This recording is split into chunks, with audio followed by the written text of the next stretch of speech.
Hello and welcome to our second edition of the Mental Health Awareness Initiative. My name is JP Vartanian, and I'm the Student Engagement Chair for the College of Business Student Ambassadors. Hi, my name is Kaylee Bennett. I'm an IB major and also one of your student ambassadors. Today, we want to invite you to an exciting conversation about overcoming the fear of public speaking. I can attest from my own experiences that I have had many situations where I was so fearful of presenting a project or networking with an employer, or even in an interview, where I froze and it was an awkward time. With that in mind, I want to welcome our guest speaker who will be giving us professional advice, Dino Liverano, who is a licensed mental health counselor at UCF's Counseling and Psychological Services, well known as CAPS. Dino, thank you so much for being here with us today. We're really looking forward to hearing from you about all the ways that students can take control of their anxiety. My pleasure. Thank you for having me. Kaylee and I have seen many situations where students had to go in front of a class or talk with a recruiter, and they were clearly anxious. Dino, can you tell us, what are 3 things every presenter can do to calm anxiety before going on stage? Yeah, definitely. So I think the 3 of the most important things that you can do are number 1, practice thoroughly. So I'm sure that everyone has heard this before, but basically what happens is when we practice, things kind of become muscle memory and we lose the fear of forgetting what we're going to say or looking foolish in front of other people. And so the more and more that we practice something, the more it becomes second nature and we can kind of just spit it out without skipping a beat. So it's really important to know your material and practice as much as possible.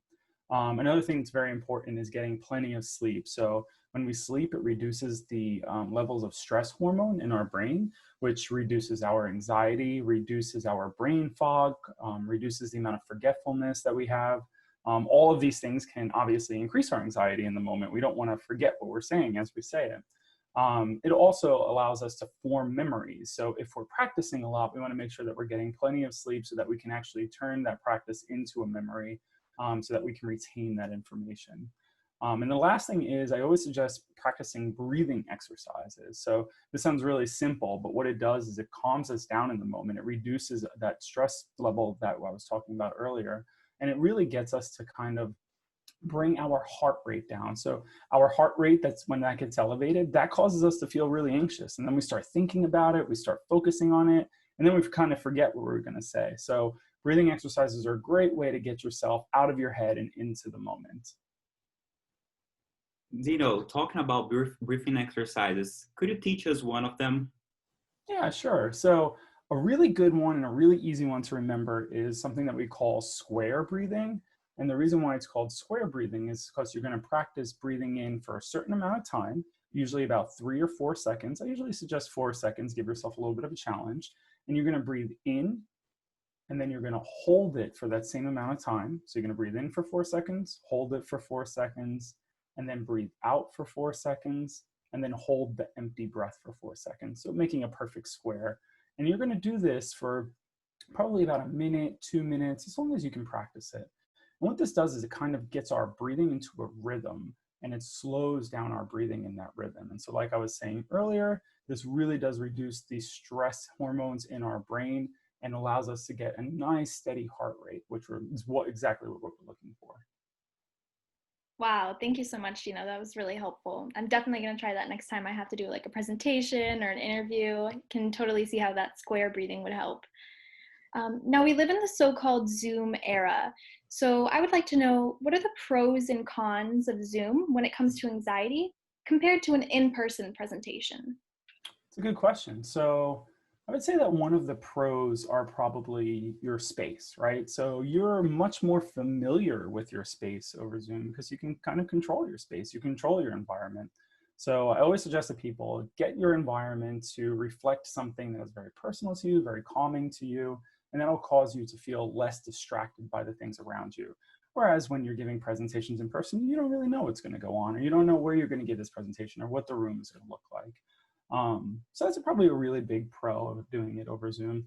One of the cons is probably the ability to really like see and connect with people on a personal level. So oftentimes we can see a multitude of faces on the screen, but it's hard to kind of focus on all of them. This can kind of be a pro and a con too, because you're a little bit more removed from them. So that can decrease your anxiety a little bit. But I would say like making sure that you, and this is probably really good for the presenter, making sure that you involve them somehow since they're not in the room with you. So either giving like graphics or putting out questions so that you can feel kind of like a flowing back and forth conversation, which can take some of the pressure off of the presenter to be up there performing the whole time. I definitely agree with your insights and your pros and cons. So for our third question, what are some good daily routines that people can incorporate into their lives to help reduce anxiety in the days leading up to the presentation? Yeah, so I really like making sure that you spend some time kind of focusing on your physical wellness here. So breathing exercises we talked about earlier and sleep we talked about earlier, those are really important things to focus on. But also exercise and nutrition actually has a pretty big impact on our anxiety levels.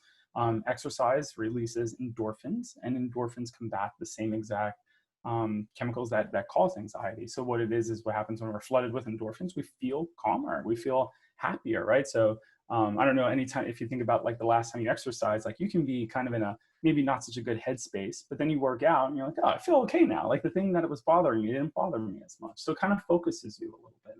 And then nutrition, what it does is it calms our stomach acid a little bit, which it really does have an impact on our emotional level. So if you think about like the last time you became really anxious, you probably kind of got a little bit of upset stomach. It was maybe gurgling a little bit.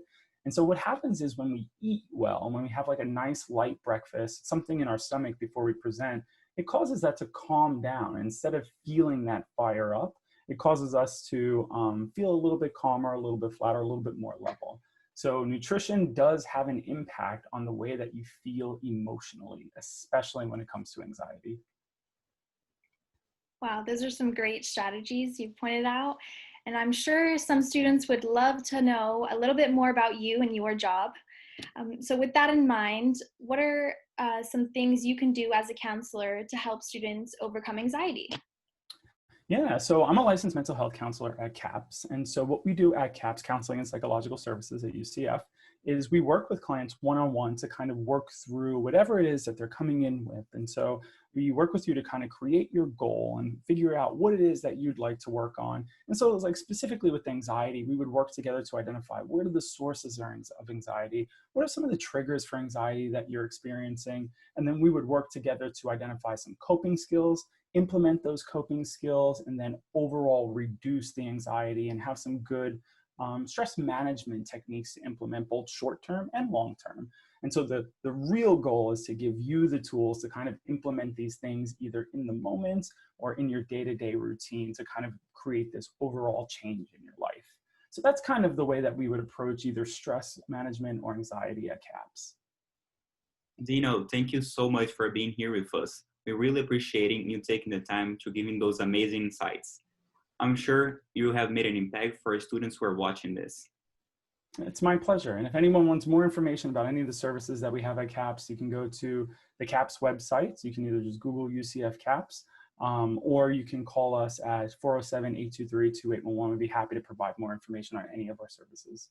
I could not agree more with JP. Thank you so much for sharing those great techniques with us today, Dino. I'm sure it helped so many students. For anybody tuning in, we would love for you to stay engaged with the College of Business and follow us on social media. You can find links to our profiles in the description below this video. Have a great day and go Knights. Sarah John.